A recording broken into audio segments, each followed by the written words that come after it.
Hi friends, optics അക്കാദമിയുടെ മറ്റൊരു വീഡിയോയിലേക്ക് നിങ്ങൾക്ക് ഏവർക്കും ഒരിക്കൽ കൂടി സ്വാഗതം. എഡ്യൂക്കേഷൻ ആണ്, പേപ്പർ 2 നെറ്റിന്റെ കോച്ചിങ് ആണ്.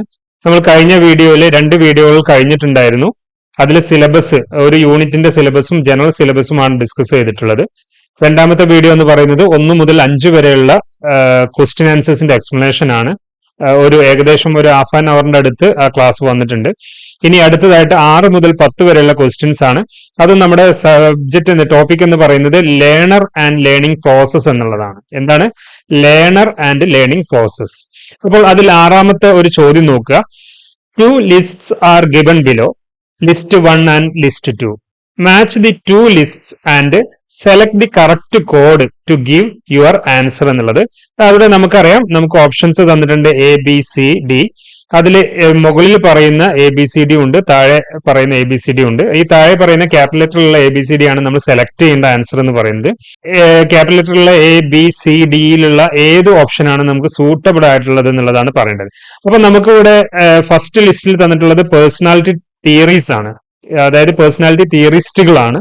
അപ്പോൾ ഇവർ ഓരോരുത്തരുടെയും ഈ ഓരോ തിയറിസ്റ്റുകളുടെയും പ്രധാനപ്പെട്ട കണ്ടന്റ് ആണ് ഇവിടെ കോൺസെപ്റ്റ്സ് ഓഫ് പേഴ്സണാലിറ്റി അഡ്വക്കേറ്റഡ് എന്നുള്ളതാണ്. ഈ പേഴ്സണാലിറ്റി തിയറിസ്റ്റുകളെല്ലാം തന്നെ അവർ അഡ്വക്കേറ്റ് ചെയ്തിട്ടുള്ള അല്ലെങ്കിൽ അവരുടെ കോൺസെപ്റ്റുകൾ ഏതൊക്കെ എന്നുള്ളതാണ് ഇതിൽ നിന്നുമാണ് നമ്മൾ സെലക്ട് ചെയ്യേണ്ടത്.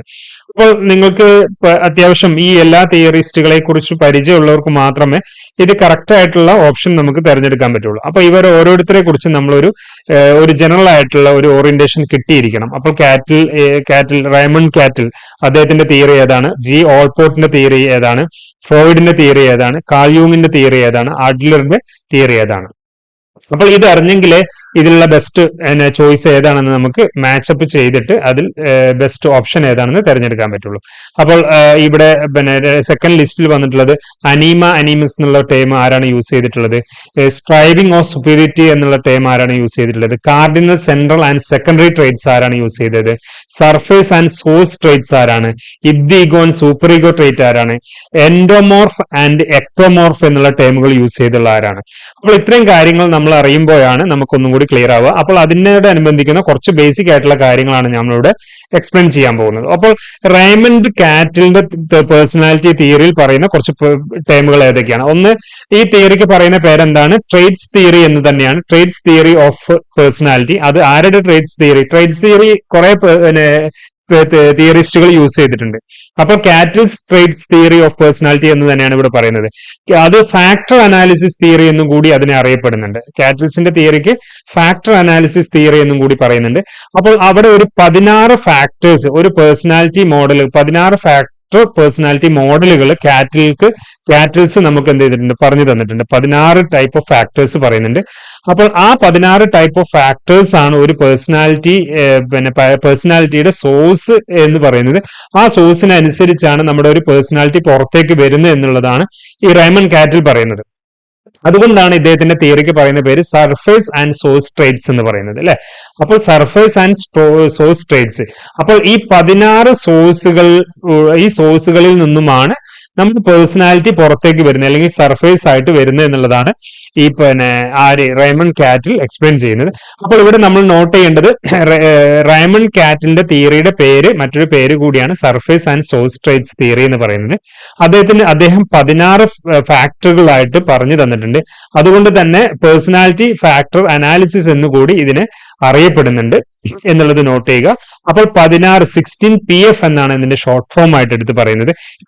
ഇതിനെ കേന്ദ്രീകരിച്ചുകൊണ്ടൊക്കെ, ഇങ്ങനത്തെ ടേമുകളൊക്കെ കേന്ദ്രീകരിച്ചുകൊണ്ട് ഒരുപക്ഷെ നമ്മളോട് വ്യത്യസ്തമായിക്കൊണ്ട് ചോദ്യങ്ങൾ വരാം എന്നുള്ളത് കൊണ്ടും കൂടിയാണ് ഞാൻ എന്ത് ചെയ്യുന്നത്, ഇങ്ങനെ തന്നെ ഇതിനെ എക്സ്പ്ലെയിൻ ചെയ്ത് തരുന്നത് കേട്ടോ. അപ്പോൾ ആ ഒരു ഡയമെൻഷനും കൂടി നിങ്ങൾ നോട്ട് ചെയ്യുക.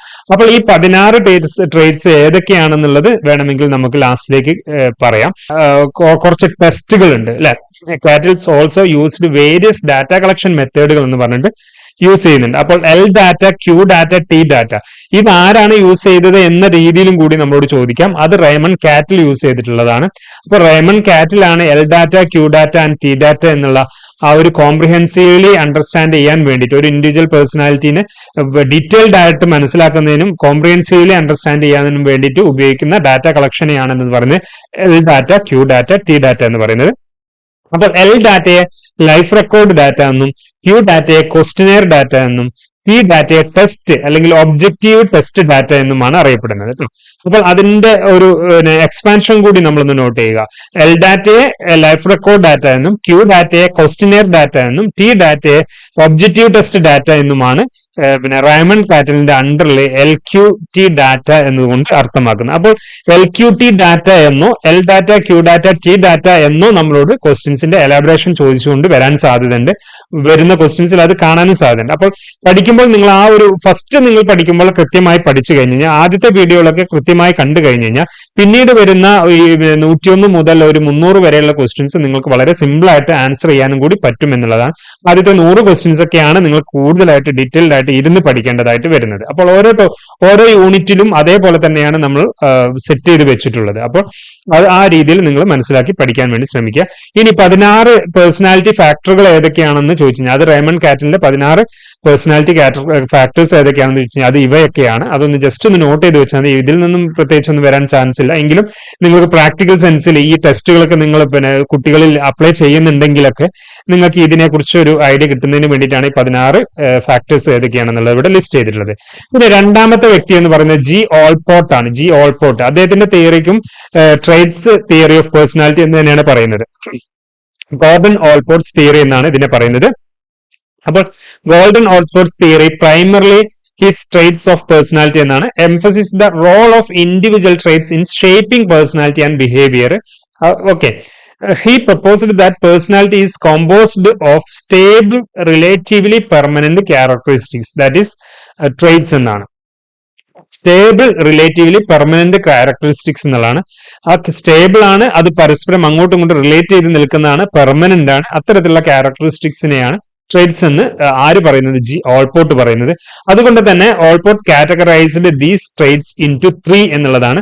ആ 3 ട്രേറ്റ്സുകളെ കാർഡിനൽ ട്രേറ്റ്സ് എന്നും, സെൻട്രൽ ട്രേറ്റ്സ് എന്നും, സെക്കൻഡറി ട്രേറ്റ്സ് എന്നുമാണ് തരംതിരിച്ചിട്ടുള്ളത്.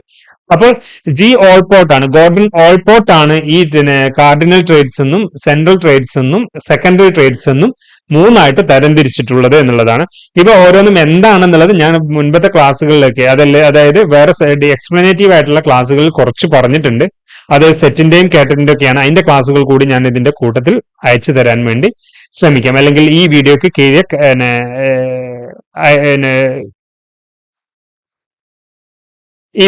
കീഴെ ഞാൻ കമന്റ് ചെയ്യുന്നതായിരിക്കും. സോ നെക്സ്റ്റ് മൂന്നാമത്തത് എന്താണ്?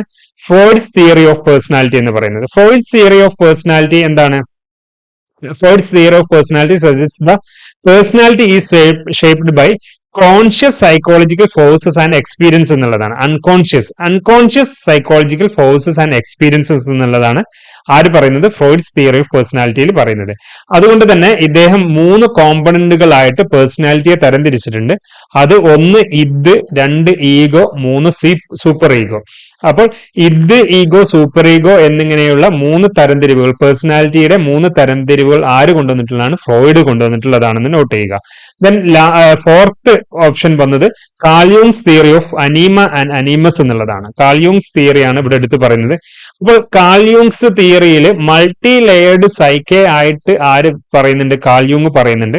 അതായത് മൾട്ടി ലെയർഡ് സൈക്കെ എന്ന് പറയുന്ന 3 ലെയറുകളായിട്ടുള്ള മൈൻഡ് സെറ്റ് ആണ് നമുക്ക് മനുഷ്യർക്കുള്ളത് എന്നുള്ളതാണ് കാൾ യൂങ് പറയുന്നത്. അദ്ദേഹം ഒരു ഹ്യൂമനിസ്റ്റ് തിയറിസ്റ്റ് കൂടിയാണ്. Conscious, personal unconscious, collective unconscious എന്നിങ്ങനെയാണ് ഈ ഒരു 3 മൾട്ടി ലെയർഡ് സൈക്കെ ആയിട്ട് കാൾ യൂങ് പ്രപ്പോസ് ചെയ്തിട്ടുള്ളത്. When he believed personality is shaped by both inherited archetypes and individual experiences, with the unconscious playing a significant role എന്നുള്ളതാണ്. ആർക്കെടൈപ്സ് എന്ന ആ ഒരു ടേം യൂസ് ചെയ്തിട്ടുള്ളത് ആരാണ്? അത് കാൾ യൂങ് ആണെന്നുള്ളതാണ്. അത് കൂടാതെ തന്നെ കാൾ യൂങ് also identified 4 psychological functions. Psychological ഫങ്ഷൻസിൽ 4ആയിട്ട് തരംതിരിച്ചിട്ടുണ്ട്. ആര്? കാൾ യൂങ് തരംതിരിച്ചത്. അത് thinking, feeling, sensing and intuition എന്നുള്ളത്, അല്ലെങ്കിൽ ഇൻഡ്യൂട്ടിങ് എന്നുള്ളത്. ഈ തിങ്കിങ്, ഫീലിംഗ്, സെൻസിങ്, ഇൻഡ്യൂട്ടിങ് എന്നിങ്ങനെ 4ആയിട്ട് തരംതിരിച്ചത് അത് ആരാണ്? കാൾ യൂങ് ആണ്. അത് കൂടാതെ തന്നെ ഈ 4 തരംതിരിവുകൾ ഫങ്ഷൻസിനെ കമ്പൈൻ ചെയ്തിട്ടുണ്ട്. അത് എന്തുമായിട്ട്? ഇൻട്രോവേഷൻ ആൻഡ് എക്സ്ട്രോവേഷൻ എന്നുള്ള പേഴ്സണാലിറ്റി ടൈപ്സുമായിട്ട് കമ്പൈൻ ചെയ്യുക കൂടി ചെയ്തിട്ടുണ്ട്. അപ്പൊ ഇവിടെ നമ്മൾ നോട്ട് ചെയ്യേണ്ടത് കാൾ യൂങ് ആണ് മൂന്ന് മൾട്ടി ലെയേർഡ് സൈക്കെ ആയിട്ട് തരംതിരിച്ചുള്ള ഏതൊക്കെയാണ്? Conscious, personal unconscious, collective unconscious എന്നിങ്ങനെ മൂന്നായിട്ട് തരംതിരിച്ചത് ആരാണ്? കാൾ യൂങ് ആണ്. രണ്ടാമത് ആർക്കെ ടൈപ്പ് എന്നുള്ള ആ വേർഡ് യൂസ് ചെയ്തിട്ടുള്ളത് ആരാണ്? അതും കാൾ യൂങ് ആണ്. അതുകൂടാതെ തന്നെ തിങ്കിങ്, ഫീലിംഗ്, സെൻസിങ് ആൻഡ് ഇൻഡ്യൂട്ടിങ് എന്നിങ്ങനെയുള്ള സൈക്കോളജിക്കൽ ഫംഗ്ഷൻസുകളായിട്ട് തരംതിരിച്ചതും കാൾ യൂങ് ആണ്. അതുകൂടാതെ തന്നെ ഇൻട്രോവേഷൻ ആൻഡ് എക്സ്ട്രോവേഷൻ എന്നുള്ള ആ ഒരു ടേം ഇൻട്രൊഡ്യൂസ് ചെയ്ത് അല്ലെങ്കിൽ അതിനെക്കുറിച്ച് ഡിസ്കസ് ചെയ്യുന്നതും ആര് തന്നെയാണ്? ഈ കാൾ യൂങ് ആണ്. മാത്രമല്ല അത് ഏതിലേക്ക്? സൈക്കോളജിക്കൽ ഫംഗ്ഷൻസിലേക്ക് കമ്പൈൻഡ് ആയിട്ട് കൊണ്ടുകൂടി പേഴ്സണാലിറ്റി ടൈപ്പുകളെ തരംതിരിച്ചതും ആരാണ്? കാൾ യൂങ് ആണ്. ഇത്രയും കാര്യങ്ങൾ കൂടി പഠിക്കേണ്ടതുണ്ട് കാൾ യൂങ്ങിനെ സംബന്ധിക്കുന്ന കാര്യങ്ങളിൽ. Then archetypes. ഈ ആർക്കെ ടൈപ്സിനെ കേന്ദ്രീകരിച്ചുകൊണ്ടാണല്ലോ നമ്മൾ ചോദ്യം വന്നിട്ടുള്ളത്. അതിൽ അനീമ ആൻഡ് അനീമസ് എന്നുള്ള ടൈമിനെ കേന്ദ്രീകരിച്ചുകൊണ്ടാണ് ചോദ്യം വന്നിട്ടുള്ളത്. Archetypes universally patterns of behaviour and thoughts inherited through generations. അതായത് അതൊരു ബിഹേവിയറൽ പാറ്റേൺസ് ആണ്. ബിഹേവിയറൽ പാറ്റേൺസ് തോട്ടിന്റെ പാറ്റേൺസ് ആണ്. അത് ഇൻഹെറിറ്റഡ്ലി ജനറേഷൻ വഴി ഇൻഹെറിറ്റഡ് ആയിട്ട് കിട്ടിയിട്ടുള്ള ബിഹേവിയറൽ പാറ്റേൺ അല്ലെങ്കിൽ തോട്ട് പാറ്റേണിനെയാണ് എന്ന് പറയുന്നത് ആർക്കെ ടൈപ്സ് എന്ന് പറയുന്നത്. അതിൽ അദ്ദേഹം എടുത്തു പറയുന്ന ഒരു പേഴ്സോണ പറയുന്നുണ്ട്, ഷാഡോ പറയുന്നുണ്ട്, അനീമസ് പറയുന്നുണ്ട്, ആൻഡ് ദി സെൽഫ് പറയുന്നുണ്ട്. അപ്പോൾ ഈ ഒരു 4 കാര്യങ്ങളാണ് എക്സാമ്പിളുകളായിട്ടാണ് നമുക്ക് എടുത്ത് പറയുന്നത് persona, shadow, animus and the self എന്നുള്ളത്. അപ്പോൾ persona, shadow, animus and the self എന്നുള്ള ടേമുകൾ ആർക്കെ ടൈപ്പുകളും ആരുടേത് തന്നെയാണ്? കാൾ യൂങ്ങിന്റേതാണ്. അതിൽ നമ്മളോട് ചോദിച്ചിട്ടുള്ളതാണ് അനീമസ് എന്നുള്ളത്. അപ്പോൾ അനീമ എന്ന് പറയുന്നത് ഒരു മെന്നിൽ കാണപ്പെടുന്നതിനെയാണ് അനീമ എന്ന് പറയുന്നത്. അത് ഫെമിനിൻ സൈക്കയാണ്. ആണിൽ കാണുന്ന സ്ത്രീകളുടെ മനോഭാവത്തെയാണ് അനീമ എന്ന് പറയുന്നത്. സ്ത്രീയിൽ കാണുന്ന ആണുങ്ങളുടെ മനോഭാവത്തെയാണ് അനീമസ് എന്ന് പറയുന്നത്. ഓക്കെ, മനസ്സിലായല്ലോ. അപ്പോൾ the anima is the feminine psyche in a man. Anima is the feminine psyche in a man while the animus is the masculine psyche in a woman. Okay, അപ്പോൾ ഒരു സ്ത്രീയിൽ കാണപ്പെടുന്ന ആണുങ്ങളുടെ മസ്കുലിനെ അല്ലെങ്കിൽ ആണുങ്ങളുടെ ക്യാരക്ടറിസ്റ്റിക്സിനെയാണ് അനീമസ് എന്ന് പറയുന്നത്. ആണിൽ കാണപ്പെടുന്ന സ്ത്രീകളുടെ ക്യാരക്ടറിസ്റ്റിക്സിനെയാണ് അനീമ എന്നും പറയുന്നത്. അപ്പോൾ അതൊന്ന് ഇവിടെ നോട്ട് ചെയ്ത് വെക്കുക. അതും ആരുടേത് തന്നെയാണ്? കാൾ യൂങ്ങിന്റേതാണ്. അതുകൂടാതെ തന്നെ നമ്മൾ ഓപ്ഷൻസിൽ തന്നിട്ടുള്ള ആൽഫ്രഡ് ആഡ്ലേഴ്സിന്റെ തിയറി പറയുന്നുണ്ട്. ആൽഫ്രഡ് ആഡ്ലേഴ്സിന്റെ കോൺസെപ്റ്റുകളായിട്ട് എടുത്ത് പറയുന്നത് feelings of inferiority, striving for superiority and social interests. അപ്പോൾ ഇവിടെ നമ്മളോട് ചോദ്യത്തിൽ വന്നിട്ടുള്ള സ്ട്രൈവിംഗ് ഫോർ സുപ്പീരിയോറിറ്റി എന്നുള്ളതാണ്. അപ്പോൾ ഈ 3 ടേമുകളും ആരുടേതാണെന്ന് കൂടി ഓർത്തു വെക്കുക. ആൽഫ്രഡ് അഡ്ലേഴ്സിന്റേതാണെന്ന് ഓർത്തു വെക്കുക. ഏതൊക്കെയാണ്? Feelings of inferiority, striving for superiority and social interests. അപ്പോൾ അവസാനമായിട്ട് ലിസ്റ്റ് 2 നമ്മൾ ഷെൽഡൻസ് സൊമാറ്റോ ടൈപ്പ് തിയറി എന്നതിനെ കേന്ദ്രീകരിച്ചുകൊണ്ട് എക്ടോമോർഫിക്, മെസോമോർഫിക്, എൻഡോമോർഫിക് എന്ന രീതിയിൽ പറയുന്നുണ്ട് അല്ലെ. അപ്പോൾ ഈ ഒരു ടൈപ്പ് ആരുടേതാണെന്ന് കൂടിയാണ് നിങ്ങൾ നോട്ട് ചെയ്ത് പഠിക്കേണ്ടത്. അത് ഷെൽഡൻസ് സൊമാറ്റോ ടൈപ്പ് തിയറിയുടെ ഭാഗമായിക്കൊണ്ട് പറഞ്ഞിട്ടുള്ളതാണ്. അത് ഷെൽഡന്റെയാണ്. നമ്മൾ ഓപ്ഷൻസിൽ പേര് ഷെൽഡൻ തന്നിട്ടില്ല. പക്ഷെ ഈ എന്താണ് ഈ എക്ടോമോർഫിക്, മെസോമോർഫിക്, എൻഡോമോർഫിക് എന്നുള്ള ആ കാര്യം പറഞ്ഞു തന്നിട്ടുണ്ട്. അതെന്താണെന്നുള്ളത് നമ്മളിവിടെ നോട്ട് ചെയ്തു വെക്കുക. എക്ടോമോർഫിക് എന്ന് പറഞ്ഞു കഴിഞ്ഞാൽ മെലിഞ്ഞിട്ടുള്ള വ്യക്തികളെയാണ് എക്ടോമോർഫിക് എന്ന് പറയുന്നത്. അതേസമയം മെസോമോർഫിക് എന്ന് പറഞ്ഞു കഴിഞ്ഞാൽ ഫിറ്റ് ആയിട്ടുള്ള വ്യക്തികളെയാണ് മെസോമോർഫിക് എന്ന് പറയുന്നത്. അത്ലറ്റിക് ആയിട്ടുള്ള വ്യക്തികളാണ് മെസോമോർഫിക് എന്ന് പറയുന്നത്. എൻഡോമോർഫിക് എന്ന് പറഞ്ഞു കഴിഞ്ഞാൽ കുറച്ച് ഫാറ്റ് ആയിട്ടുള്ള തടിയുള്ള വ്യക്തികളാണ്, റൗണ്ട് ആയിട്ടുള്ള വ്യക്തികളെയാണ് എൻഡോമോർഫിക് എന്ന് പറയുന്നത്. ഇത്തരത്തിലുള്ള ക്ലാസിഫിക്കേഷൻ ആര് തന്നിട്ടുള്ളതാണ്? ഷെൽഡൻസിന്റെയാണ്. ഷെൽഡൻസിന്റെ തിയറിക്ക് പറയുന്നത് സൊമാറ്റോ ടൈപ്പ് തിയറി എന്നുള്ളതാണ് അറിയപ്പെടുന്നത്. Zomato type theory. അപ്പോൾ നമ്മളിവിടെ ചോദ്യങ്ങൾ മനസ്സിലായിട്ടുണ്ടെന്ന് വരുന്നു. കാറ്റിലിന്റെ തിയറിക്ക് പറയുന്ന പേരെന്താണ്? ജി ഓൾപോർട്ടിന്റെ തിയറിക്ക് കാറ്റിലിന് സമാനമായിട്ട് വരുന്നത് എന്താണ്? കാറ്റിലിന് മാച്ച് ചെയ്യാൻ പറ്റുന്നത് എന്താണ്? ഫോർത്ത് വൺ ആണ്. ഫോർത്ത് വൺ എന്ന് പറഞ്ഞു കഴിഞ്ഞാൽ surface and source traits theory എന്നുള്ളതാണ് പറയുന്നത്. ജി ഓൾപോർട്ടിന്റേതാണെങ്കിൽ തേർഡ് വൺ ആണ്. Cardinal, central and secondary traits എന്നാണ് പറയുന്നത്. ഫ്രോയിഡിന്റേത് ഇദ് ഈഗോ ആൻഡ് സൂപ്പർ ഈഗോ എന്നുള്ളതാണ്. കാൾ യൂങ്ങിന്റേത് ഏതാണ്? അനീമ ആൻഡ് അനീമസ് എന്നുള്ള ടൈമാണ്. പിന്നെ ആഡ്ലറുടേത് ഏതാണ്? സ്ട്രൈവിംഗ് ഫോർ സുപ്പീരിയോറിറ്റി എന്നുള്ളതാണ്. എന്താണ് സ്ട്രൈവിംഗ് ഫോർ സുപ്പീരിയോറിറ്റി എന്നുള്ളതാണ്. ലാസ്റ്റ് ആറാമത്തെ ആയിട്ടാണ് പറഞ്ഞത് എൻഡോമോർഫ് ആൻഡ് എക്ടോമോർഫ് എന്നുള്ള ടേം പറഞ്ഞു. ആ എൻഡോമോർഫും എക്ടോമോർഫും ആരുടേതാണ്? ഷെൽഡന്റേതാണ് എന്നുള്ളത് ഓർത്തു വെക്കുക. ഷെൽഡന്റെ സൊമാറ്റോ ടൈപ്പ് തിയറിയുടെ ഭാഗമായിക്കൊണ്ട് എടുത്തു പറഞ്ഞിട്ടുള്ളതാണ്. ഇനി നമുക്ക് ഈ ഓപ്ഷൻസ് ഇങ്ങനെയൊന്നും അറിയുന്നില്ല, നിങ്ങൾ കോംപ്ലിക്കേറ്റഡ് ആണ് എന്നുള്ളതെങ്കിൽ അടുത്ത രണ്ടാമത്തെ ഒരു ഭാഗം കൂടി നിങ്ങൾക്ക് നോട്ട് ചെയ്യാം. ഇവിടെ നിങ്ങൾക്ക് ഓപ്ഷൻസ് നോക്കുകയാണെങ്കിൽ അറിയുന്ന ഏതെങ്കിലും ഒരെണ്ണം ഉണ്ടോ എന്ന് നോക്കുക. അതിൽ ഇത് ഈഗോ സൂപ്പർ ഈഗോ എല്ലാവർക്കും പരിചയമായിട്ടുള്ള ഒരു ഭാഗമാണ് ഇത് ഈഗോ സൂപ്പർ ഈഗോ എന്ന് പറയുന്നത്, ഫിഫ്ത്ത് വൺ. അപ്പോൾ ഫിഫ്ത്ത് വൺ കറക്റ്റ് ആയിട്ട് വന്നിട്ടുള്ളത് ഡിയിൽ മാത്രമേ ഉള്ളൂ. ഡി ആണ്. സി എന്ന് പറയുന്നത് ഫ്രോയിഡ് ആണ്. ആ ഫ്രോയിഡിന് ഈ കറക്റ്റ് ആയിട്ട് വരുന്നത് ഇത് ഈഗോ സൂപ്പർ ഈഗോ ആണ്. അപ്പൊ സി ഈക്വൽ ടു 5 എന്ന് വന്നത് ഏത് മാത്രമേ ഉള്ളൂ? ഡി ഓപ്ഷൻ മാത്രമേ ഉള്ളൂ. അപ്പോൾ ഇത് നിങ്ങൾക്ക് കറക്റ്റ് ആയിട്ട് അറിയാൻ കഴിയുമെങ്കിൽ ഡി ഓപ്ഷൻ നിങ്ങൾ ചൂസ് ചെയ്താൽ മതിയാകും. അത് എല്ലാ ഓപ്ഷൻസിലും അങ്ങനെ കിട്ടിക്കൊള്ളണമെന്നില്ല. പക്ഷെ ചിലപ്പോൾ അറ്റ് ലാസ്റ്റ് നിങ്ങൾക്ക് അങ്ങനെ ടൈമില്ല, അതൊന്നും അറിയില്ല, അങ്ങനത്തെ എന്തെങ്കിലും ട്രിക്കുകൾ ഓപ്ഷൻസിനെ കൂടി കമ്പയർ ചെയ്തുകൊണ്ട് നിങ്ങൾ സ്റ്റേറ്റ്മെന്റുകൾ ഫൈനലൈസ് ചെയ്യാൻ വേണ്ടി ശ്രമിക്കുക എന്നുള്ളതാണ്. അപ്പോൾ ഇവിടെ നിങ്ങൾ കറക്റ്റ് ആയിട്ടുള്ള മാച്ച് ദി ഫോളോയിങ് കറക്റ്റ് ആയിട്ടുള്ള മാച്ച് ആണ് ഇത് പറയുന്നത്. കാറ്റലിന്റേത് സർഫേസ് ആൻഡ് സോൾസ്ട്രേറ്റ്, ജി ഓൾപോർട്ടിന്റേത് cardinal and central secondary traits, ഫ്രോയിഡിന്റേത് id ego and superego, ഈ കാൾ യൂങ്ങിന്റേത് അനീമ അനീമസ്, ആഡ്ലറുടേത് സ്ട്രൈവിംഗ് ഫോർ സുപ്പീരിയോറിറ്റി. അപ്പോൾ മുകളിൽ പറഞ്ഞിട്ടുള്ള ആ കാര്യങ്ങളെല്ലാം കേന്ദ്രീകരിച്ചുകൊണ്ട് ഡീറ്റെയിൽഡ് ആയിട്ട് നിങ്ങൾ മനസ്സിലാക്കിയെടുക്കാൻ വേണ്ടി ശ്രമിക്കുക. The next question, which of the following tools is most appropriate for assessing deep aspects of personality? Okay, ഒരു വ്യക്തിയുടെ പേഴ്സണാലിറ്റിയുടെ ആസ്പെക്റ്റുകൾ നമ്മൾ ഡീപ്പായിട്ട് അനലൈസ് ചെയ്യാൻ വേണ്ടിയിട്ട് ഉപയോഗിക്കുന്ന ഏറ്റവും സൂപ്പർ ആയിട്ടുള്ള കാര്യം ഏതാണ്? ടെസ്റ്റ് ഏതാണെന്നുള്ളതാണ്. സെന്റൻസ് കംപ്ലീഷൻ ടെസ്റ്റ് ആണോ? സമ്മേറ്റഡ് റേറ്റിംഗ് സ്കെയിൽ ആണോ? വൊക്കേഷണൽ ഇൻട്രസ്റ്റ് ഇൻവെന്ററി ആണോ? വെർബൽ ആപ്റ്റിറ്റ്യൂഡ് ടെസ്റ്റ് ആണോ? അപ്പോൾ വെർബൽ ആപ്റ്റിറ്റ്യൂഡ് ടെസ്റ്റ് ഒക്കെ ആപ്റ്റിറ്റ്യൂഡ് ടെസ്റ്റ് ചെയ്യുന്നതിന് വേണ്ടിയിട്ടാണ്. അതൊരു സ്പെഷ്യൽ ആയിട്ടുള്ള ഒരു മേഖലയാണ്. വൊക്കേഷണൽ ഇൻട്രസ്റ്റും അതൊരു സ്പെഷ്യൽ ഏരിയ ആണ്. സമ്മേറ്റഡ് റേറ്റിംഗ് സ്കെയിൽ എന്ന് പറഞ്ഞാൽ സമ്മേറ്റീവ് ആണ്. അതൊരു സമ്മപ്പ് ചെയ്യുന്ന രീതിയിലാണ്. അതിന് ഓവറോൾ ആയിട്ടുള്ള കാര്യങ്ങൾ കിട്ടില്ല, അല്ലെങ്കിൽ ഡീപ്പർ ആയിട്ടുള്ള ആസ്പെക്ട് നമുക്ക് പേഴ്സണാലിറ്റിയുടെ അസസ് ചെയ്യാൻ പറ്റില്ല. എന്നാൽ ഇവിടെ ആപ്റ്റ് ആയിട്ടുള്ള ആൻസർ എന്ന് പറയുന്നത് സെന്റൻസ് കംപ്ലീഷൻ ടെസ്റ്റ് ആണ്.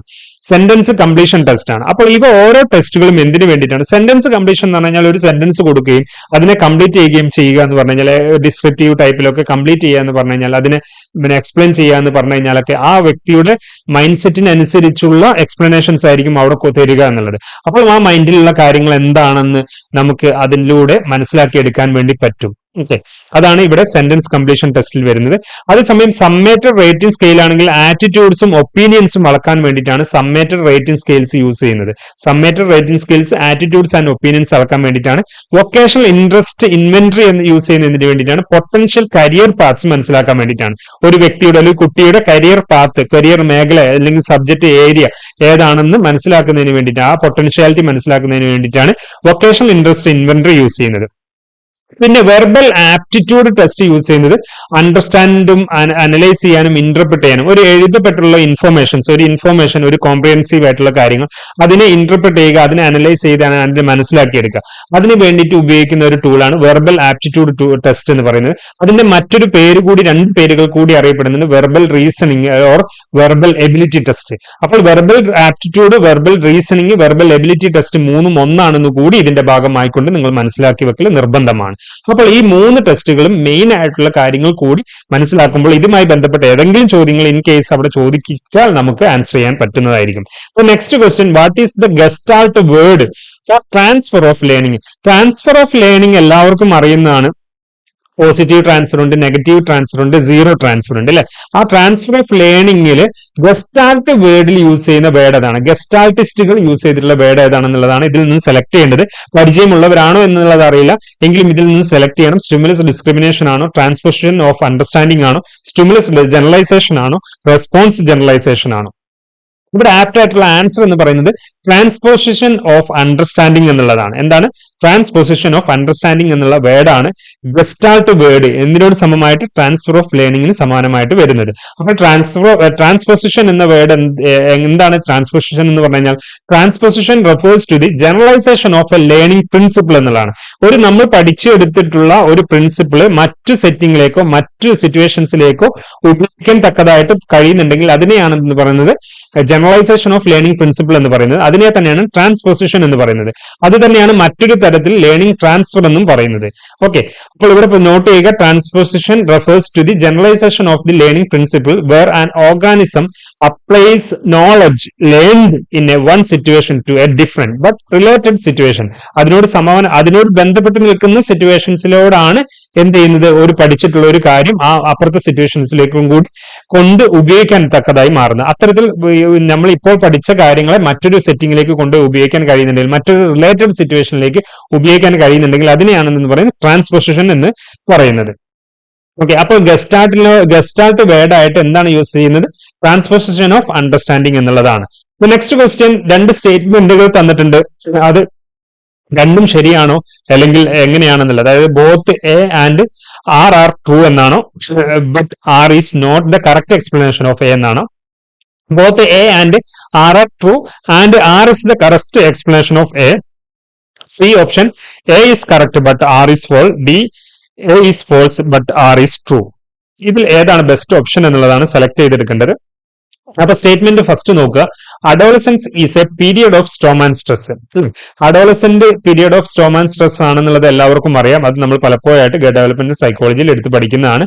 ലൈഫ് സ്പാനിൽ അഡോളസന്റിൽ ഏറ്റവും പ്രധാനപ്പെട്ട പ്രോബ്ലം എന്ന് പറയുന്നത് period of storm and stress എന്നുള്ളതാണ്. ഇനി അത് എങ്ങനെയാണ് period of storm and stress വരുന്നത്?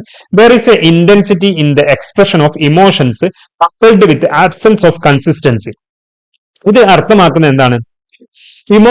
ഇമോഷണൽ എക്സ്പ്രഷൻസ് പല സിറ്റുവേഷൻസിനും പലതായിരിക്കും എന്നുള്ളതാണ്. ഉദാഹരണത്തിന്, ഒരു കുട്ടി ക്ലാസ് റൂമിലേക്ക് പോകുമ്പോൾ, അഡോളസന്റ് പീരീഡിൽ ഒരു കുട്ടി ക്ലാസ് റൂമിലേക്ക് പോകുമ്പോൾ ആ കുട്ടിയെ കുട്ടികളായിട്ട് മാത്രമായിരിക്കും കണക്കാക്കുക. എന്നാൽ ഈ കുട്ടി തന്നെ വലുതായിട്ടുള്ള ഒരു അഡോളസന്റ് പീരീഡിലുള്ള ഒരു ആൺകുട്ടിയാണെങ്കിലും പെൺകുട്ടിയാണെങ്കിലും സമൂഹത്തിലേക്ക് ഇറങ്ങി കഴിഞ്ഞാൽ ആ വ്യക്തി ഒരു വ്യക്തിയായിട്ട്, ഒരു ആണിനെ പുരുഷനായിട്ട് കണക്കാക്കുന്നു, ആൺകുട്ടിയെ പുരുഷനായിട്ട് കണക്കാക്കുന്നു, ഒരു പെൺകുട്ടിയെ സ്ത്രീ ആയിട്ടും കണക്കാക്കുന്നു, അല്ലെ? അപ്പോൾ ആ അഡോളസന്റ് പീരീഡിലുള്ള കുട്ടികൾ സ്കൂളിൽ ഒരു കുട്ടിത്വം എന്ന രീതിയിലും അതേപോലെ തന്നെ സമൂഹത്തിൽ ഒരു മെച്യൂർഡ് ആയിട്ടുള്ള വ്യക്തി എന്ന രീതിയിലും ഇവർ ആക്ട് ചെയ്യേണ്ടതായിട്ട് വരും. അപ്പൊ പെട്ടെന്ന് തന്നെ ആ ഒരു ഇൻകൺസിസ്റ്റൻസി, അല്ലെ, കൺസിസ്റ്റൻസി ഇല്ലാത്ത അല്ലെങ്കിൽ കൺസിസ്റ്റൻസി ആബ്സെന്റ് ആവുന്ന ഒരു സിറ്റുവേഷൻ കുട്ടികളിൽ ഉണ്ടാവുന്നു.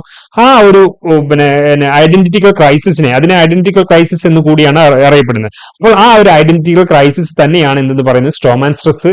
ആ വ്യക്തിയിൽ, ആ കുട്ടികളിൽ ഉണ്ടാവുന്ന മാനസികപരമായിട്ടുള്ള ഒരു പുകപടലം നിറഞ്ഞ അല്ലെങ്കിൽ സ്ട്രെസ് നിറഞ്ഞ ഒരു മനോഭാവമായിരിക്കും കുട്ടികളുണ്ടാവും. ഒരു അൺസർട്ടനിറ്റി ഫീൽ ചെയ്യും, അവർക്ക് എപ്പോഴും ഒരു കൺസിസ്റ്റൻസി ഇല്ലായ്മ ഫീൽ ചെയ്യും, എപ്പോഴും അവർ ചിന്തിച്ചുകൊണ്ടിരിക്കുന്നതായിട്ട് ഫീൽ ചെയ്യും. ഓക്കെ, ആ പെട്ടെന്ന് റിയാക്ട് ചെയ്യില്ല, അവരിങ്ങനെ ആലോചിച്ചിരിക്കുന്നതായിട്ടൊക്കെ നമുക്ക് തോന്നും. അതിനെയാണ് എന്ത് പറയുന്നത് ഈ രണ്ടാമത്തെ റീസണിൽ എടുത്ത് പറയുന്നത്. അപ്പോൾ ഇവിടുത്തെ ആൻസർ എന്ന് പറയുന്നത് ഓപ്ഷൻ ബി ആണ്. Both A and R are true and R is the correct explanation of A എന്ന് തന്നെയാണ് ഇവിടുത്തെ ആൻസർ ആയിട്ട് എടുത്ത് പറയുന്നത്. നെക്സ്റ്റ് ലാസ്റ്റ് ക്വസ്റ്റ്യൻ എന്ന് പറയുന്നത് ഒരു സ്റ്റേറ്റ്മെന്റ് ആണ്. കുറച്ചുകൂടി ഡീറ്റെയിൽ ആയിട്ട് വായിക്കുന്നവർക്കാണ് കുറച്ചുകൂടി മനസ്സിലാവുക.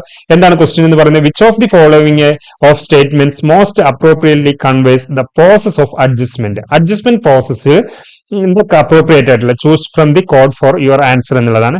First statement, adjustment is a two dimensional process. Adjustment എന്ന് പറയുന്നത് ടു ഡയമെൻഷണൽ പ്രോസസ് എന്നുള്ളതാണ്. Mental health of a person is indicative of his or her adjustment. Mental health of a person is indicative of his or her adjustment. Adjustment implies satisfying one's needs in a given environment. Conflicts and tensions are a part of the adjustment process. Adjustment is the goal of life. Adjustment and mental health are one and same things. ഞാൻ നേരത്തെ സ്റ്റേറ്റ്മെന്റുകളിലൊക്കെ പറഞ്ഞ പോലെ തന്നെയുള്ള സ്ട്രാറ്റജികൾ നിങ്ങൾ ഇവിടെ use ചെയ്യുക. ഇവിടുത്തെ correct answer എന്ന് പറയുന്നത് സി ആണ്.